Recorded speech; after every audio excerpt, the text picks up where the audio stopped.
Amici telespettatori, buonasera a tutti, benvenuti. Siamo di nuovo qui con la signora Nina Di Marsala, perché la signora Nina Di Marsala è in cerca costantemente di un lavoro. Si trova senza lavoro da quanto, signora Nina? Da 2 anni. Da 2 anni. Sì, infatti sono andata al ristorante, a alberghi, panificio e non trovo niente. Non trova niente. Quanti anni ha? 45. Ed è di Marsala residente? Sì, sì, di Marsala. Attualmente lei vive da sola? Sì, sì, sono separata da 2 anni. Perfetto. Che tipo di lavoro va cercando, signora Nina? Io anche badante, non lo so, ristorante, lavare piatti, per me va bene. Non troppo tutto il giorno. Saltuari. Penso di sì, sarebbe meglio. Sì. Poi non lo so.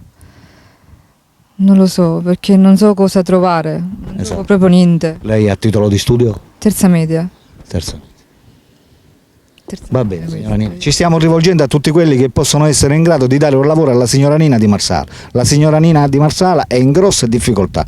Per tutti quelli di voi che la volessero aiutare, non possono fare altro che chiamare al numero che state vedendo sotto nella descrizione del video. C'è scritto per contattare la signora Nina, chiamare il numero, eccetera, eccetera. Chiamate a quel numero lì e la signora Nina risponderà. Vi raccomando, è ovvio, naturalmente senza le prese in giro, perché le prese in giro non piacciono a nessuno, né tantomeno alla signora Nina. Abbiate un po' di buon cuore e soprattutto siate solidali a dare aiuto a una signora che si è prestata a fare un videomessaggio di fronte a tutti, di fronte a migliaia di persone che ci stanno guardando, per chiedere aiuto. La signora Nina Di Marsala, ripeto, sta cercando lavoro, per cui aiutiamola. Signora Nina, in questo momento ci sono questi telespettatori che la stanno guardando. Vuole dare un ultimo messaggio guardando la telecamera? Vada. Sì, spero che mi aiutino presto perché è urgente.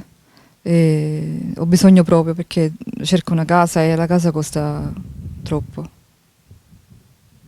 E non ci arrivo proprio.